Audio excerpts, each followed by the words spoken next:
This is an interview with Deloris G. Norman for the Birmingham Civil Rights Institute's Oral History Project. I'm Dr. Horace Huntley. We're at the Birmingham Civil Rights Institute. Today is July 8, 1996.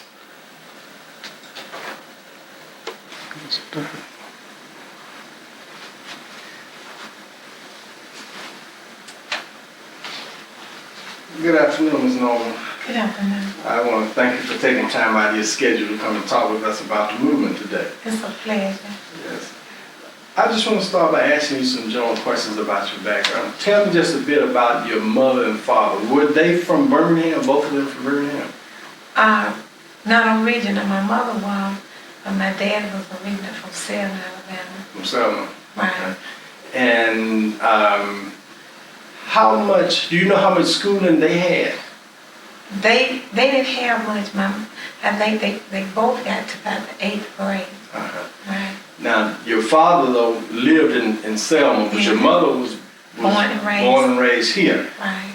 But you said that she went back to Selma for a brief period. Right, for a brief period. I'd say about 10 years or so, because one of her aunts raised her there. And after she got married, she moved back here to Birmingham. And they've been here ever since. Okay. What kind of work does your father do? My dad right now, he's not working, but before he stopped working, he was on disability. And my mom, she mostly did work in the homes, you know. And my dad did blue collar work at A&P warehouse. Oh, yes. Worked warehouse. Right. Okay. Did your mother work outside of the home? Did yes, she work? She worked in people's homes, washing and that kind of thing, domestic kind of work. Right. Right. Yeah. How many brothers and sisters do you have? I have 5 sisters and no brothers. 5 sisters. 6 of you. Wow. Well, my wife has 5 sisters and 1 brother. So he caught it. Yeah. Where are you in that group? I'm the 3rd one. You're the 3rd oldest. Oh, okay. What part of town were you raised up in? I was raised on the south side of town. First, the south side on Level Street, and then we moved to Chittisville. Chittisville, yeah. It's still considered the south side of Birmingham. Right. What elementary school did you start? First grade? First grade, I started at a Lane School on the south side. It's now Lane Center for Teachers, you know. Right. But then it was Lane Elementary School. And what do you remember about Lane? What do you remember about going to Lane? What kind of experiences did you have? At Lane, I would, in the first and second grade, they had it split half in the morning, half in the afternoon, and I had to go to the evening classes. And at 12, I think it's from 12 to 4, and I would have to go, and I know I would always cry because I didn't want to leave my mom. I had school phobia. I didn't want to leave. It was a fear there to leave her. And they would have classes with us in the afternoon. And it was, I grew to like it. It looked like it was real hard. And I stayed at Lane School until I was in the 5th grade. And we moved to Chittisville at that time. And my sister and I would walk to Lane School, down the railroad tracks to the south side every morning. And we would walk back to Chittisville in the morning over the tracks. And we would play all the way home. We may not get home till about 5 o'clock. And my mother said, after it started to get real cold, she felt that we should go transfer to Washington School because she said it would be too hard for us when it get real cold to walk to Lane on the railroad track. So we decided to go to Washington. Yeah. And we finished that year out, and we started the next year at Washington, but we wanted to keep going to Lane, but she felt it was best that we started in Washington. How was Washington different from Lane? Washington was different because my early years was at Lane School. One episode that I had, I think when I was in the 5th grade, I kind of acted ugly one day in the social studies class, and the teacher told my sister to tell me. I didn't remember. They told me later that I had act ugly in the social studies class, and my mother came up there and she whipped me in front of everybody in the 5th grade, and that was instilled in me then to respect my teachers and obey. And all the time, and from that time, from a child growing up, I always had that respect for elders, and I didn't never disrespect nobody from that day on till I finished college. So that was some good therapy. Yeah. Then. Well, today that may be called child abuse. Yeah. You left Washington then, and you went to Almond. Right. Graduated from Washington School. Yes. What was Almond like? What was that transition like from elementary school to high school? It was a great transition because you found out that all your little peers that you had been with in the 1st and grade, the 5th grade on from Washington, they was no longer just class to class. You was breaking up in classes, and you found you had new people coming that you didn't know in your classes, and I met them. Then I had to get my lesson. And although when we went to a high school, one of my biggest problems, we always talk about it right now, we didn't have books. Because at that time, they had started paying fees. And my daddy couldn't afford it at that time. And he might have paid our fee at the end of the school year. And we would have missed all that year from really good books. And in the evening time, we would go to friend's house to study and go to the library because we didn't have books. Sometimes I get emotional about talking about that. And I keep saying now, if we just only had, but we didn't. But I think in the 9th grade, I made C's and D's. I did well, but I think I could have done better. And I think I had a D in something too if we had had the books. But you had to pay a fee at that time. And he could never pay ours until like the end of the school year. So you would always go to your neighbors to study? If they had a book. If they had children. To the library. Right. So you had to put in more time to get your work done because you did not have the occasion to be able to do it at home. Right. That's right. And to me, I think if you look back now, I think the children did exceptionally well because a lot of them didn't have books at that time. Their parents really couldn't afford it. They just didn't have the money. Well, what was it like growing up in Taylorsville? I saw a class structure at that age because, like I said, with the money, because the children that could afford it, they had books and they were able to go to the lunchroom and eat hot lunches every day. And we couldn't at all times. But I thought one while that we were the only one, but we weren't the only one. Because a lot of kids weren't able to buy lunches every day and pay their fee. And my sister and I, when we come home, we would go to some friends' houses, a group of us, all get together sometime when they come from out of town. And we might sit and talk to 1 and 2 o'clock in the morning, and we gonna be on the floor, and they would finish high school and elementary school with us and in the neighborhood. And we all share around the table how we came up, because at that time, like I said, it was a class structure. The children that had, you could get in different organizations at the school, because you would pick for them because they could afford it and their parents had. But the children that did, they really couldn't, because unless they was outstanding in their work, they couldn't, because some of the teachers wouldn't accept them because they didn't have the resources to have those, Right. What kind of occupations did people have that lived in your community?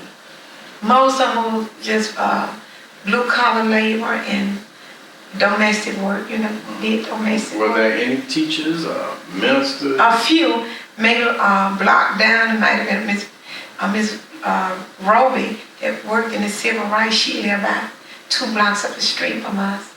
And Was she a teacher? Yeah, she taught school I think in the county schools. Mm-hmm. And then up the street from us was this lady was a LP and her daughter. She always had, there was one chapel, there was 6 of us. And it was kind of mixed in, but it wasn't a neighborhood where everybody in that neighborhood was professional people. Right. So it was a combination. Yeah, it was mostly blue collar. Yeah, but you saw there was a class structure that had developed. I did. And it was probably most visible at school. Yes, very much. Because it was so much a desire of me to be in different organizations, but I felt out at that time I didn't have the clothes and the money and the resources to get in these things. So you didn't participate in any extracurricular activities? Like student council. Yes. But like, so you were a member of the student council? Right. Mm-hmm. But like, I say, different organizations that the children got in, like, I say like the drama club. They had certain ones they wanted to be in there. And practically everybody that was in the club, and my first cousin taught that class, my mother's first cousin. But she wouldn't let us in it, just my sister could get in. She wouldn't let us in it. Why would she not let you in? Other than the one sister? When I thought we felt like she was color struck on color, because one of my sisters are much fairer than we are, you know. And it's 3 fair skinned one, it's 3 my color. And she kind of catered to the one that had the fair complexion. And she was, I think, in the 11th grade at that time. And she let her work in it through the 11th and 12th grade. And also at that time, too, she didn't want to be identified with us as her cousin. She just wanted to be identified as us as her, that knew us as a teacher, not as a relative. Did she ever visit your home? Well, she didn't visit our house, but she would visit our uncle's house that stayed across the street. Well, she really wasn't married to us. She was married to my mother's first cousin. And he would come to see his granddad, and all of them would be over there, and we would be over there. And she would speak then, but she would never just, per se, come to our house. Were there other teachers that felt the way that she felt about light skin versus dark skin? I think majority of the teachers at that time, they felt like that. At that time, I felt like one teacher to me that kind of didn't cater that way was Miss Goree. I think she works in the civil rights thing. She was always a fair teacher. Because through all of that we didn't have, I made A's and B's in her class. And she was a real fair teacher. And I always cared for her and respected her from there. Because a lot of them at that time, to me, black teachers made a difference at that time. Because all of your teachers at that time were black. Were black. It was no such thing as a white teacher at that school and white children. It was all black. But it still was a power structure. Right. Well, then you left Almond and went to Parker. Right. How did that differ from, how did Parker It was kind of different because I just went there, I think, in the 12th grade year, yeah. And it was different. Because I didn't really get to know a lot of people there. And I was selected as that year for the cutest girl in the senior class. And and I got my lesson. And I really didn't want to know too many kids. I didn't get to know too many. But it was a little different. I just got to know really my senior class teachers. Because I didn't really get to know not a lot of the 11th graders and 10th grade teachers. I just knew the 12th graders. Mm-hmm. Why did you transfer to Parker? Because at that time, Almond was closing. And Almond is no longer Almond anymore. It's a part of UAB. And it was transferring all the students from Almond. I think some went to Almond all around, but most of them went to Parker. Did some of those students go to Ramsey? Yes, That's when they were integrating the schools? I think they did, but most of them went to Parkland. That, yes, I think so. Ran all around that they could go to Carver. They went around at that time. Well, before you went to Parker, though, the demonstrations started in '63. Yeah. Were you involved in those demonstrations, civil rights demonstrations? Yes, I was. My whole family, except my younger two sisters.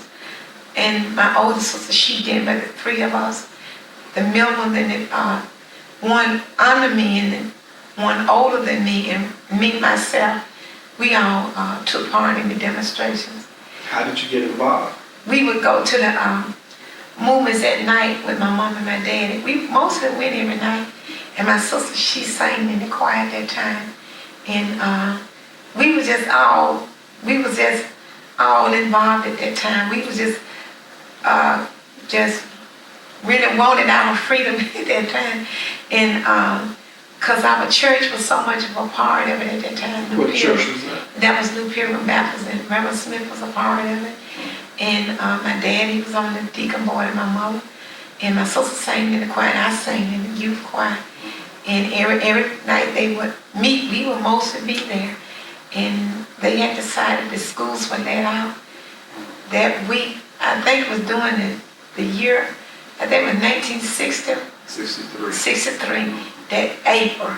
Right. And they let out in...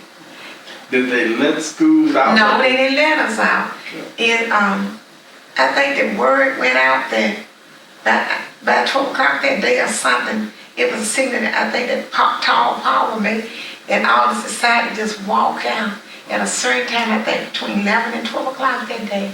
And we all walked down and just kept walking until we walked all the way to downtown where they were demonstrating from 16th Street Baptist Church. And I think it was that same day or some days after that, we got put in jail at that Well, time. before you left school, what happened? I mean, how did you know that it was time to go? You said a tall Paul had made an announcement. Did you It looked like the kids was all getting together because most of them would hang out every night at the movement during that time. Anyway, most of them, I mean, it would just be packed. It would be so crowded out there. You couldn't even hardly get on the streets every night because all the ones couldn't get inside the church. They could get on the outside. What do you remember about the mass meetings? Oh, they would be magnified. And I would go to those meetings and the different ones would speak and they would be so emotional. You could feel it all on the inside that you could receive what they were saying about freedom, and you want the freedom and how the power structure was between the whites and the blacks at that time. And you could just feel it. You didn't really know all about it, but you felt it because you could see it on the expression of the adults' faces. And I know how my mom and dad would come on and pray and cry. And like I told Miss Hendricks, I think I was the most emotional one because every time I would go to the meetings, even when we marched and went to jail, and I would always break down and I would just cry. And I would even go to bed at night crying about my freedom and how the black people were treated at that time. And I would always say, Lord, look how these people are being treated. I felt like didn't nobody know how the blacks were being treated at that time. And I said, they put dogs on us. I said, they treat us like we're not human. And I would just cry myself to sleep some night. And my mother had said one time that she had wanted me to stop going. And she kept me away for a few nights because every time I would go, I would just break down and cry because I couldn't stand it. My emotions would get overbearing. Is this during the meetings? During the meetings and during the marching and especially the day that they came and my sister was out there and they sprayed the water, the hoses and the dogs and everybody was running and and trying to get out the way, and I would just break down. Were you a part of that? I was walking in and I was out there. Did you get any water on you? A little, yes I did. Yeah. And I didn't get bitten or nothing, but I was out there in the midst of it. What was it like when you, can you just explain to young person, what was it like demonstrating? What did you do? You went to the 16th Street Baptist Church? Did you go in? Did you have any kind of instructions of what to do and what not to do? Yeah, they had a lot of instruction to us. It was the guys that worked with the movement, and they would tell us what to do. It was very organized. It was a lot of young men, like in college students, and I think Herschel Marcus. I remember him, Herschel Marcus, and Foreman, and I can't remember all the names now. And James Orange at that time, and they would tell us what to do, and it would be very organized, because at that time I think some students from colleges, and I think Morehouse and some of the colleges in Atlanta had come over, and Rem Bellows, had it very organized, and they would tell us the plan that they had for that day, and they would tell us what to look forward for, and what not to do and what to do, and for the demonstration, how to get people voted and registered to vote and all of that. And they would meet mostly every day and every night. When you guys were leaving school, were there any efforts by the teachers to keep you at school?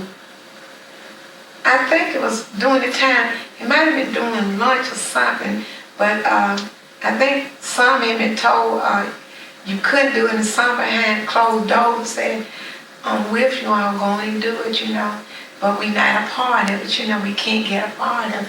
And I wish I could just go and get out there and do it, but we can't.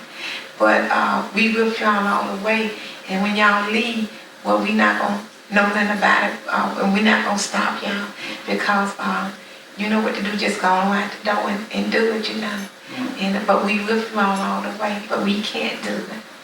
We were so they would encourage you to participate. Right. They couldn't participate. And they couldn't openly encourage you. Right. But behind closed doors. Yeah. Not all of them. I didn't hear from all of them, but the ones that we were around at that time. Because it was the beginning of the variety show.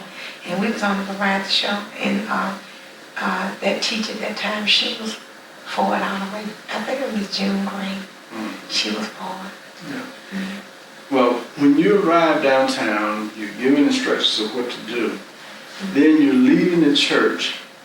Can you describe what the feeling was like once you leaving the church and you see that police is waiting, water and dogs? Leaving the church to go to jail or what? Leaving the church to participate in a demonstration, to march. To my 16th Street Baptist Church. Yes. When the police would all be around. Right. It really would be fear on the inside, but everybody would hold lock hands, and you were willing to do what you had to do at that time. No matter what, you were willing to go through, because we felt like the song we shall overcome, that the Lord was on our side at that time. And I believe and I know that He was, because out of nowhere, people began to come from everywhere, and everybody would be on one accord. They would all sing together, whatever, and they would just stop and pray, and you didn't see no foolishness. Everybody just on one accord, and they was just all willing at that time to do whatever that they were told to do at that time, and whatever, like they seem to say, whatever the price, I'm willing to do it, to go through. Were you arrested? I was arrested. Give me, what were the circumstances of your arrest? What do you remember about that? All I remember is that I think we was arrested without a permit or something like that. Marched without a permit.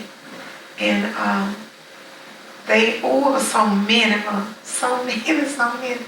And I think it had been raining that day, I think. And they arrested so many of us. And they put us all in the paddy wagon. The paddy wagon? Right. Okay. And I think they handcuffed. I don't know. But anyway, they had us to go to the juvenile. They kept bringing truckloads of them in the juvenile. But one thing I noticed, they kept us till late that night in the yard. It had been raining. And we had gotten kind of cool, and they kept us over the night before they transferred us to Fair Park, and they let us sleep on cots. What was the experience like being in jail? How long were you in? I think they kept us a day or two. It was okay because so many of your friends was there too, and we sang, but we didn't. That night they didn't have any lights on, and they made us sleep on cot. And I think they gave us a sheet, and that was and the next day they told us to get up and they fed us, I think, breakfast, and we was being released that next day, and said we were gonna have to go to trial and all that, but we didn't ever have to go to trial. Do you remember who came to get you? How were you? No, I don't remember that. I don't. All I know, they just told us that my mom didn't have to come. It was through the civil rights organization that got us out. And all the children started going home at one time. Right. I think I take that back. I think my mom and those had to sign us out. Well, what were the reactions of your parents once you got out? It was okay. They were glad that we were out, but they wanted to know how it was while we were there, because they know we were doing it for a cause, a good cause, and they knew that we were all right at that time, and they was I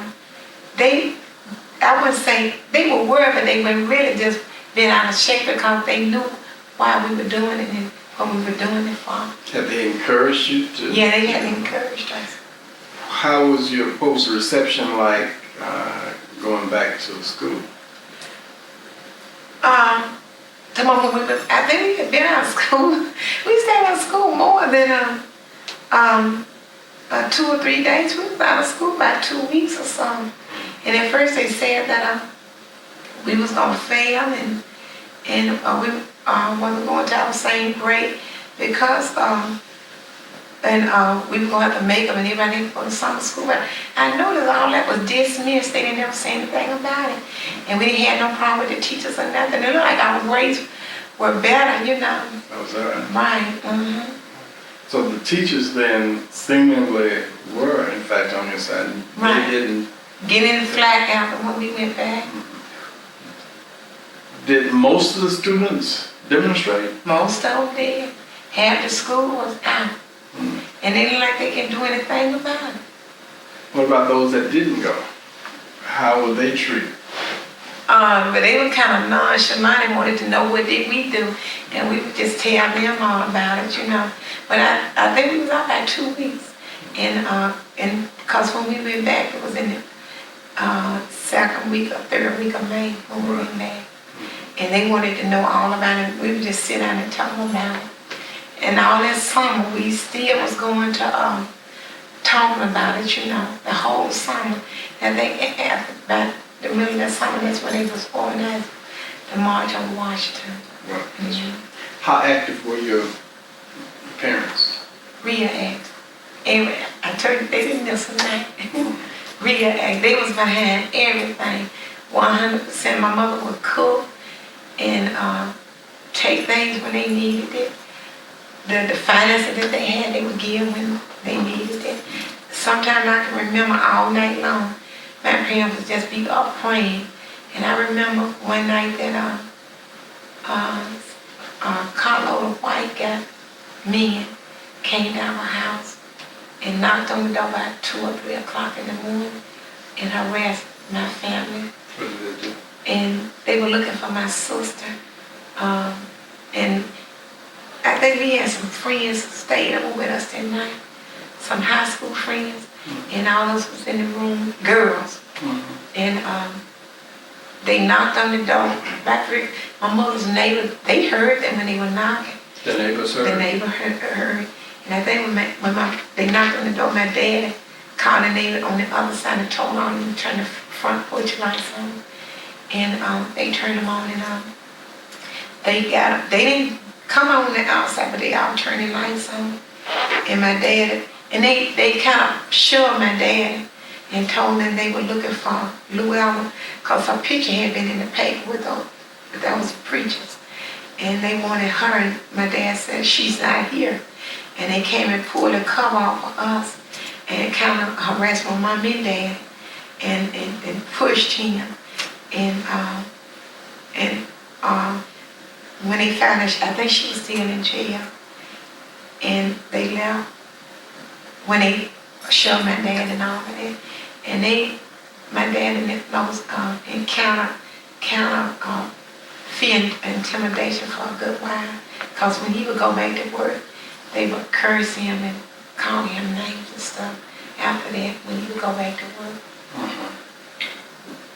How did that experience impact you personally? It did, and then it was a fear with us for a while. But like, even with that fear, we still wouldn't stop going and believing that we won't have our freedom and that we were equal as anybody else. It made me like push and wanted the determination to be something in life one day that that nothing could stop me, you know. That fear that made me want to just go and do like never before. Just try. Did your daddy report that to the movement, the incident? Yeah, I think he did. Did he ever talk about it in the mass meeting? I don't know. I think he did it behind closed doors. Yes, because I don't think they didn't want it too much to come public at that time, because you don't know who was who feeding who, you know, at that time. How many men do you remember came to It was 2 or 3 white guys. My dad said he didn't know what. He always believed that it was somebody set up was told from his job on the outside to do that. He couldn't prove it, but he always believed that. Yeah. Do you remember the March on Washington? Yes, I do. Did you attend? I attended You did? on the bus, and we were stopping, and it was so many mass of people, just a mass of people. And we met so many different people from other states, and it was just an overwhelming experience to see. I think everybody should have gone with it at that time. What do you remember about the march itself? About being in D.C.? Well, at that time I remember that. Well, we went around and we looked, and we went into some of the stores, and at that time a lot of the stores were locked at that time.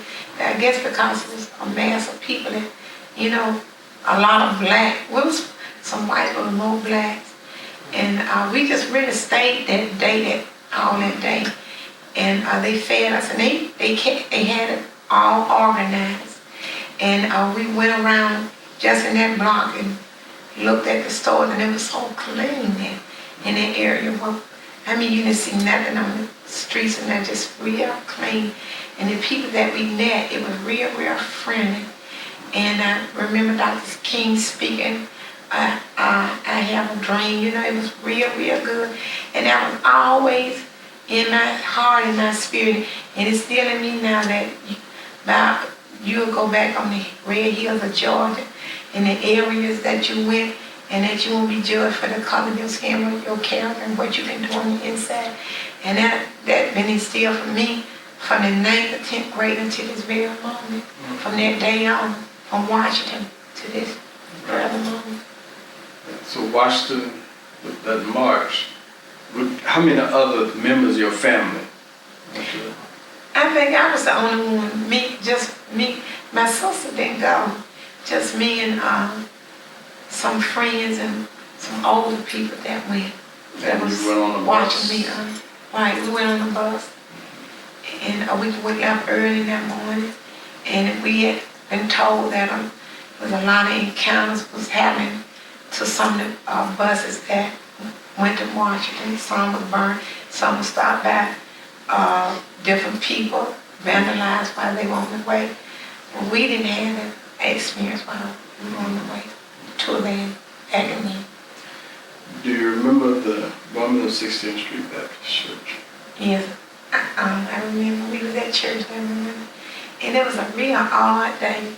It was a real overcast day at the church, and I think it was early September, wasn't it? Right. And it was kind of cool, but I say in maybe about 68 or 70 degree that day. And we had just, I think, come back from Sunday school on the way. And they said they'd been a bombing. And we just couldn't believe it. And after we did it, after we heard it like everybody was in a very quiet atmosphere. And they were crying and it just looked like quietness hit everything and everybody. A real quiet and everybody just crying. And I remember one of the girls, Cynthia. She was in a class. She was a year younger than me, and she was in a class at Almond High School. She would come to the home ec class like an hour after we did, but she was sometimes being there talking to the teacher. And I remember her so good.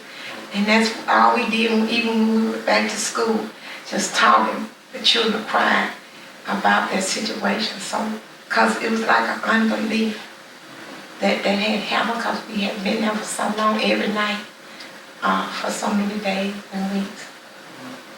It just tore us apart. Did you demonstrate anymore after you went to Parker?